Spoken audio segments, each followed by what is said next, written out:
Could I perform in exchange for a meal? The timid question from the 12-year-old child resonated throughout the Continental Hotel's entrance hall, slicing through the sophisticated chatter like a razor. Conversations halted as attendees turned toward the young African-American girl who had dared to disrupt the city's most elite charitable cocktail gathering.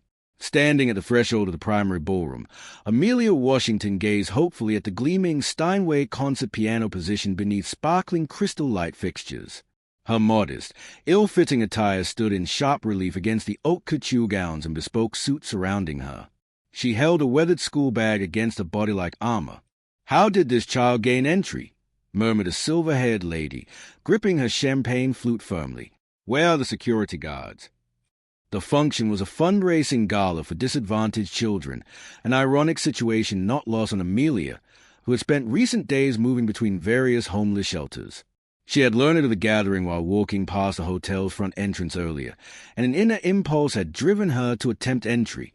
Victoria Sterling, the event's coordinator and descendant of generational wealth, walked forward with deliberate steps. At 4 to 5, she embodied the city's aristocratic class, cultured, polished, and completely certain of her ethical superiority. "Sweet child," she spoke with a patronizing grin, "this venue isn't appropriate for you. There's a McDonald's restaurant just 2 streets away." "I simply wanted to perform," Amelia restated, her voice unexpectedly gaining strength. "Just a single piece for some food." Snickering began spreading among the crowd. "She believes she can play piano," mocked a gentleman in a midnight blue tuxedo. "She likely can't even identify middle C." "It's adorable how creative these children can be," another woman added, shaking her head with artificial sympathy. "They see a film and believe they are capable of anything." Yet Amelia maintained her composure. Something in her bearing, a quiet self-respect, an understated assurance, seemed incongruous for a child in her circumstances, as though she possessed knowledge completely unknown to everyone else present. Dr. Robert Chun, a celebrated pianist and competition adjudicator, observed the unfolding scene from the hall's rear. He had noticed the girl's gaze fixating on the piano with a reverence he seldom witnessed, even among his advanced pupils. There was understanding there, a sense of recognition. "Victoria," Dr. Chun approached, "perhaps we should allow her to play. We are here to support gifted youth, correct?" Victoria's laughter rang out, a crystalline, harsh sound. "Robert, just observe her. Children in her situation lack access to musical training. It's simply not possible." What remained unknown to them was that Amelia had spent her first 8 years in an environment where music was as vital as air itself. Her grandmother, a classical pianist who never received deserved recognition due to racial barriers, had served as a sole instructor. When her grandmother passed away and Amelia entered foster care, she carried not only grief but also a gift she didn't fully comprehend. While everyone regarded her with contempt, Amelia stood resolute like someone who had survived far greater challenges and discovered how to find power in her own fragility. Her fingers moved unconsciously as if performing an unseen composition, a coping mechanism she had developed during her most trying times. If you're enjoying this narrative of triumph over adversity and justice, remember to subscribe to our channel to discover how one innocent inquiry was about to silence a room filled with bias and unveiled talent that would transform everything these individuals believed they understood about human capability. Victoria Sterling folded her arms and laughed dramatically as if she had heard the world's most ridiculous jest. "Fine, darling," she declared, her tone saturated with condescension. "Since you're so persistent, let's establish a small wager. You may perform, but under certain terms." The audience moved closer, anticipating a cool entertainment about to commence. Victoria relished being the focal point, particularly when she could showcase her moral authority before other high society members. "First stipulation," Victoria declared, raising an immaculately groomed finger. "You'll perform only one piece, and we'll select it. Second stipulation, if you manage adequate performance, I'll personally fund a complete meal. However," she paused for effect, "when you fail terribly, as we all anticipate, you'll depart immediately and never disturb respectable individuals again." "How heartless," an elderly woman whispered from the group's edge, but her voice was overwhelmed by approving chuckle from other attendees. Amelia remained still, her focus on the piano. Something stirred in her consciousness, memories blending with the present moment. She could almost perceive her grandmother Betty's gentle voice. When people attempt to diminish you, allow the music to represent you, my child. Music contains no falsehoods and recognizes no prejudice. I agree, Amelia stated simply, her voice clear and steady. Dr. Chun observed, captivated. Something about the girl's stance, her way of regarding the instrument, deeply intrigued him. Through 3 decades of evaluating pianists, he had cultivated an intuition for recognizing genuine talent. Something about this child activated his professional instincts. Excellent. Victoria applauded. Now for the selection. She surveyed the room, seeking the most challenging and embarrassing option available. Her attention settled on James Morrison, a mediocre pianist who performed in neighborhood bars. James, dear, what would suit our young performer? James grinned mischievously. Perhaps Beethoven's Für Elise? Anyone who has ever approached the piano attempts that piece. If she truly understands anything, she should manage it. The selection prompted laughter from the crowd. Für Elise was perceived as elementary among amateurs, yet perfect execution demanded refined skill and years of training. It was an ideal trap. If Amelia knew only fundamentals, she would attempt and fail spectacularly. If she knew nothing, she couldn't even begin. Perfect choice, Victoria celebrated. A composition any child with piano lessons recognizes. No excuses exist for failure. Amelia nodded and approached the piano. Each step seemed filled with quiet resolve that made some attendees at the hall's back feel inexplicably uneasy. Something felt wrong about this scenario. A 12-year-old shouldn't possess such dignity when facing such humiliation. When she positioned herself on the piano bench, adjusting it to optimal height with precise, practiced movements, Dr. Chun felt a chill down his spine. These weren't beginner's motions. Look at that, Victoria sneered to nearby guests. She doesn't even understand proper bench posture. She's probably never encountered a real piano. But Dr. Chun had observed precisely the opposite. The bench adjustment, the upright positioning, how Amelia's hands hovered over keys in perfect classical form. These were details requiring years to master. Memories flooded Amelia's mind like a tidal wave. Her grandmother Betty Washington had been among the first black pianists attempting entry to the city's conservatory during the 1960s. Her talent was undeniable, yet doors remained closed due to period prejudice. Betty channeled her passion by instructing community children in her modest home, transforming her old upright piano into a gateway to classical music. Music is humanity's universal language, Amelia, Betty would say while guiding her granddaughter's small fingers across keys. When you perform from the heart, people listen with their souls, not their sight. Amelia had spent countless hours at that piano, absorbing not just technique but a profound musical comprehension only a true master could provide. When Betty died and Amelia was separated from everything familiar, music remained her sole constant companion, performed on imaginary keyboards during solitary nights in shelters. "We're waiting," Victoria stated, tapping impatient fingers. "Or have you surrendered before attempting?" Amelia drew a deep breath and positioned her hands on the keys. The contact felt electric. After months without touching a real instrument, feeling keys beneath her fingers was like rediscovering a lost part of her essence. The opening note resonated through the hall with crystalline clarity that made several people glance up in surprise. It wasn't the hesitant amateur sound they expected. It was a note played with the confidence of someone intimately familiar with every aspect of the instrument. Dr. Chun moved closer discreetly, his professional curiosity fully engaged. That initial note had been executed with flawless technique. Precise attack, perfect sustain, controlled timbre. These were details only years of serious training could produce. "Coincidence," Victoria muttered, but her voice had lost some previous confidence. Amelia began Für Elise's main melody, and every note flowing from her hands was like a small miracle.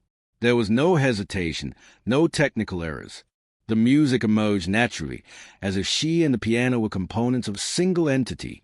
But there was something more, an emotional sophistication in the interpretation that left Dr. Chun completely amazed. The way she shaped melodic phrases, controlled dynamics, allowed silence between notes to communicate as much as the music itself. This was mature artistry, not an untrained child's work. The hall had become completely quiet.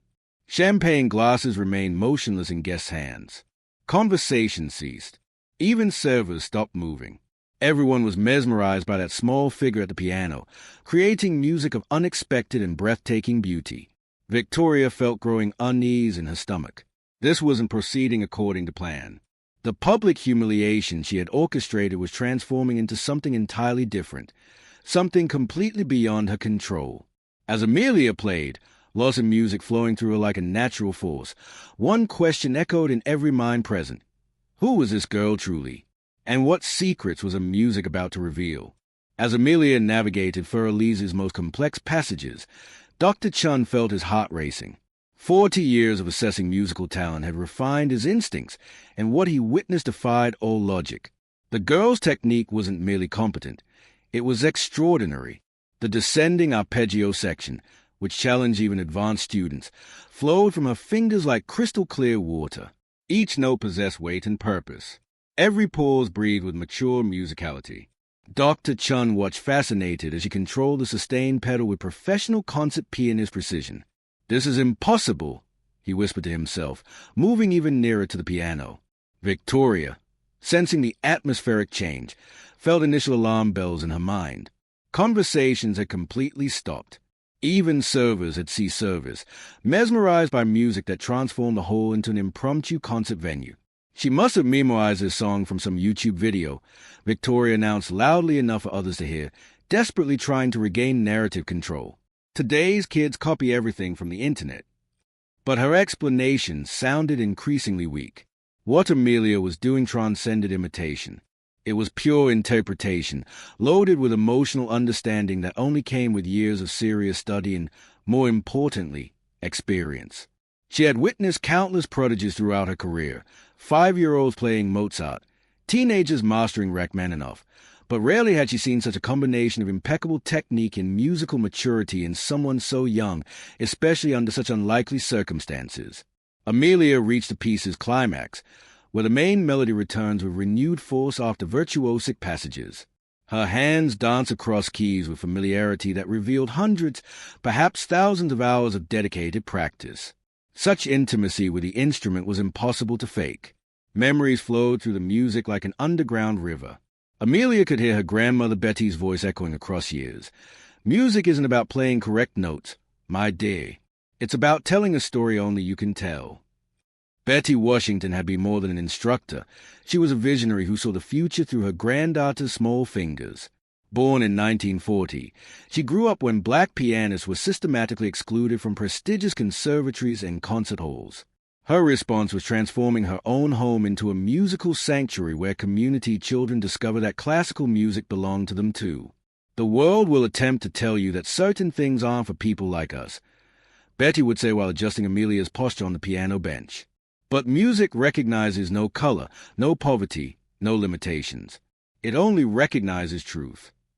For 8 blessed years, Amelia absorbed not only technique but musical philosophy. Betty taught her that each composer possessed a unique language. Chopin spoke of longing, Beethoven of struggle and triumph, Mozart of crystalline joy.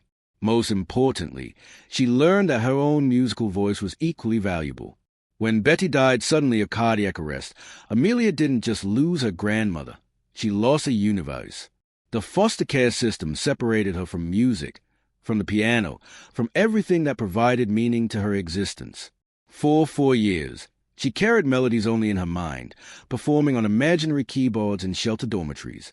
But now, in the surreal moment at the Continental Hotel, everything returned. Every lesson, every gentle correction, every encouraging word from Betty flowed through her hands as if no time had passed. Dr. Chun watched in awe as Amelia performed the piece's final coda. How she controlled dynamics, beginning pianissimo and building to majestic forte before returning to the delicate whisper of the opening, revealed musical understanding that took decades to develop. "Please confirm you're witnessing this too," he whispered to his colleague beside him, a piano professor at the local university. "This child isn't just talented, she's a phenomenon." Victoria Sterling felt the ground shifting beneath her feet. Her carefully orchestrated strategy to humiliate a vulnerable child was becoming the exact opposite of her intention. Instead of confirming her prejudices, Amelia was forcing everyone to question their most fundamental assumptions about class, race, and merit. "It must be some trick," Victoria murmured to her closest friends. Nobody learns piano like this from nowhere. She must have had expensive private lessons hidden somewhere. But even as she spoke, Victoria knew her words sounded increasingly desperate. The child before her was demonstrating excellence that money alone couldn't purchase. She was performing with soul, with lived history, with depth that came from places privilege could never reach. Amelia played Fur Elise's final chords with delicacy that made several audience members hold their breath. When the last echo died in the hall's absolute silence, she kept her hands suspended over keys momentarily, as if reluctant to break the magical connection between herself and the instrument. Then slowly she turned on the bench to face the silent crowd. No trace remained of the shy child who had requested food. In her place sat a young artist who had just claimed a position in the world through music's universal language. Dr. Chun was first to break the silence, his hands coming together in respectful applause that echoed through the hall like distant thunder. Gradually, others joined until the Continental Hotel vibrated with genuine acclaim. Victoria looked around in growing panic. Her attempt at public humiliation had transformed into a celebration of talent she had tried to deny. Worse still, she could see in other guests' eyes a question that haunted her. If they were so wrong about this child, what else were they mistaken about? Amelia remained seated calmly, allowing the applause to wash over her like rain after prolonged drought. But behind her eyes, something was forming, not arrogance, but growing understanding of her own power. She had proven her point, but this was only the beginning. Dr. Chun approached the piano, his expression mixing admiration and professional curiosity. "Child," he said softly, "may I ask where you studied? Your instructor must be extraordinary." Amelia looked him directly in the eye and momentarily allowed all the pain of the previous 4 years to show. "My grandmother taught me," she replied simply. "She said music was the one thing nobody could take from me."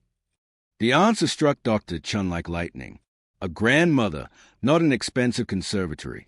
Family love, not purchased privilege. Talent cultivated at home, not in elite institutions. Everything he believed about how musical excellence was created was being challenged by a 12-year-old who had just redefined his expectations of greatness. While the hall still echoed with reluctant admiration, Amelia knew she had crossed a threshold. She could no longer pretend to be just a lost child begging for food. Her music had revealed too much, promised too much. Now, with all eyes upon her and expectation hanging in the air like thick perfume, she had to decide how far she was willing to take this revelation, and whether she was ready to show these privileged people what a worthless child could truly accomplish when music spoke through her soul with the force of generations of denied dreams. Dr. Chun approached the piano with cautious steps, as if approaching something sacred. "Young lady," he said, his voice slightly trembling, "I need to ask you a very important question. What is your complete name?" "Amelia Washington," she replied, maintaining the same composure she had shown throughout the evening. The name struck Dr. Chun like lightning. His eyes widened and he stepped back. "Washington. Betty Washington. Are you Betty Washington's granddaughter?" Amelia nodded silently, and Dr. Chun covered his face with his hands. "My God," he murmured. Betty Washington was among the greatest pianists this nation has ever produced. She should have performed at the world's finest conservatories, but... His voice faltered, heavy with ancient pain. Victoria watched the exchange with growing unease. "Robert, what are you discussing? Who is Betty Washington?" Dr. Chun turned to her with an expression mixing disbelief and disgust. "Victoria, Betty Washington was a legend in musical circles. A virtuoso who was systematically excluded from conservatories and concert halls because of her race. She became one of the country's most respected private teachers, training dozens of professional musicians." The crowd murmured, some recognizing the name from their own musical experiences. Betty Washington was whispered about in musical circles as an instructor who could transform any dedicated student into an exceptional artist. "But that was decades ago," Victoria said, her voice increasingly defensive. "And even if that story is accurate, it doesn't change the fact that she's a homeless person begging for money at a private event." It was then that Amelia rose from the piano bench. For the first time that evening, she allowed her true personality to emerge completely. The submissive posture disappeared, replaced by unshakable dignity that made several people in the room unconsciously recoil. "Miss Sterling," Amelia said, her voice clear and firm, You are correct about one thing. I shouldn't be here tonight. She paused, letting the silence settle. I should be at Carnegie Hall in New York, where I have a recital scheduled for next week. A deathly silence fell over the room. Victoria felt the floor move beneath her feet. My name is Amelia Washington, she continued, and I am the youngest classical pianist ever accepted into Juilliard School's Young Artist program. I am also the current national champion of classical piano for under-15s. She paused again, allowing the information to penetrate. The reason I am here tonight is not because I need food or money. Dr. Chun watched fascinated as puzzle pieces fell into place in his mind. The documentary, he murmured. You're creating the documentary. Amelia nodded. Exactly. I'm collaborating with PBS on a documentary about prejudice and access to the arts. My producer suggested that I attend charity events for arts education disguised as a young person without resources to document how privileged people truly treat those they consider inferior. The revelation fell on the room like a bomb. Victoria felt all blood drain from her face. You're filming us. Hidden cameras, Amelia confirmed calmly. High-definition audio and video. Everything that occurred here tonight has been documented for national broadcast. Victoria looked around desperately, searching for cameras, for any sign this was a cruel prank.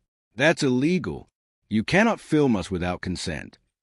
Actually, Dr. Chun interjected, his voice laden with dark satisfaction. You signed image releases when you entered. It's written quite clearly on the ticket that this event could be filmed for documentary purposes. He smiled grimly. I'm certain nobody read the fine print. The crowd began to stare. People whispered frantically to each other, some already reaching for phones to check their tickets. The panic was palpable. The documentary's first part, Amelia continued, ignoring the growing chaos, will focus on how talent and potential are overlooked when they come packaged in appearances that defy privileged expectations. The second part will show how people who claim to be art defenders react when confronted with real art coming from unexpected sources. I simply documented your true personalities when you thought there would be no consequences. Dr. Chun approached Amelia with deep respect. May I ask, what do you intend to do with this recording? The documentary will air nationally next month, Amelia explained. But I've also created a YouTube channel where I post shorter versions of these social experiments. My latest video, filmed at a similar event in Boston, currently has 2.5 million views. She paused. The internet particularly enjoys exposing hypocrisy, especially from people who pretend to be virtuous while practicing the very prejudices they claim to fight. The crowd watched in horror as Victoria faced the reality of her situation. Within days, her cruelty would be seen by millions of people. Her name would forever be associated with the kind of prejudice and elitism she had so clearly demonstrated. Mrs. Sterling, Amelia said, addressing the event organizer directly, you have spent this entire evening telling me that people like me don't deserve to be in places like this, that we have no value, talent, or right to participate in high culture. Her voice gained strength that silenced the entire hall. Tomorrow, the whole world will see exactly the kind of person you really are. Victoria tried to speak, but words wouldn't emerge. The magnitude of her impending public humiliation was simply too great to process. Dr. Chun looked around the room, seeing panic on other guests' faces. How many other events have you filmed? This is the 12th, Amelia replied, and it's always identical. People who claim to value art and education, but who immediately judge and dismiss talent based solely on appearances. She turned to face Victoria one final time. The difference between you and me, Mrs. Sterling, is that when I was actually homeless for several months after my grandmother's death, I learned that dignity doesn't come from money or status. It comes from how we treat other human beings when we think nobody is watching. The silence in the hall was deafening. Every person present knew that their words and actions that night would be judged by millions of strangers, and most knew there was no possible defense for what they had demonstrated. As Amelia discreetly collected a small recording device hidden in her backpack, one question hung in the heavy air of the Continental Hotel.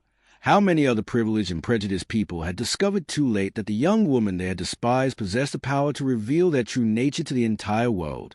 6 months later, Victoria Sterling watched from her small apartment window as a limousine pulled up in front of Carnegie Hall. Amelia Washington, now wearing an elegant concert gown, waved to fans before entering the theater where she would make her debut as the season's youngest soloist.